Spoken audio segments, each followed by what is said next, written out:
What happens when the last breath leaves the chest and the world turns dark? For most, death is the final point, the eternal silence. But 2,000 years ago, one man crossed that frontier and, after 96 hours in the abyss, he heard a voice calling his name.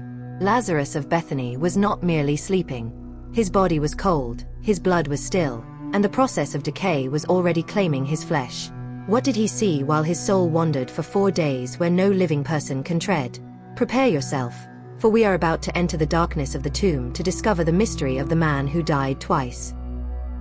Bethany was a small village nestled on the slopes of the Mount of Olives, just a few miles from Jerusalem. In that first century, the air was thick with dust and fervent religiosity. But now, the sun seems to shine less over the house of Martha and Mary.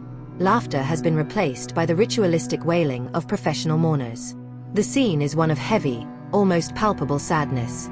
The atmosphere in Bethany is not just one of mourning. It is one of abandonment.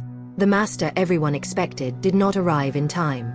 The scent of incense and myrrh tries, in vain, to disguise the brutal reality. Death has won. Lazarus is dead. But this is no ordinary funeral. 4 days have already passed. In the Jewish tradition of that time, it was believed that the soul hovered over the body for 3 days, hoping for a chance to return. But on the 4th day, all hope died. On the 4th day, the face becomes unrecognizable and the spirit is considered definitively departed for Sheol, the realm of shadows. The question haunting every person present in that damp cave is, where is the soul of Lazarus now? If he were to return, what would be left of his mind after 4 days of absolute silence in the afterlife? Jesus receives the news, but he does not run. He weeps. Why would the author of life shed tears over a fate that he himself can change? Jesus does not weep only for the loss of a friend, but for the terrible weight that death exerts over humanity. He involves himself not as a philosopher, but as a warrior preparing to invade enemy territory. Martha questions him. Mary prostrates herself at his feet. The drama here is personal, intimate. Jesus is about to do something that defies not only medicine, but the spiritual laws that have governed the universe since the fall of Eden. This sickness is not unto death, but for the glory of God, he said. But Lazarus died. I am the resurrection and the life, he declared. But the stone was still sealed. Jesus begins to drop clues that the physical reality human eyes see is merely a shell. He speaks of sleep when everyone sees a corpse. There is something in Jesus' gaze, an authority that makes nature tremble. He did not come to console the sisters. He came to perform a rescue. The crowd whispers. He opened the eyes of the blind. Couldn't he have prevented this? Jesus' delay is interpreted as a failure, or worse, indifference. Even the sisters, those who knew him best, reached the wrong conclusion. If the Lord had been here, my brother would not have died. For them, the opportunity had passed. Time is the master of humanity, and Lazarus' time had run out. They believed in a resurrection on the last day, at the end of time, but they could not conceive that eternity was standing before a stone tomb. Take away the stone, Jesus commands. The shock is universal. Martha, ever practical, warns, Lord, by this time there is a bad odor. The tension reaches a breaking point. To open that tomb meant confronting the horror of putrefaction. The fear is not just of the smell, but of seeing the defeat of life laid bare. The sun illuminates the cave entrance, but the interior is an abyss of darkness. Everyone recoils. The stench of death escapes from the crevice.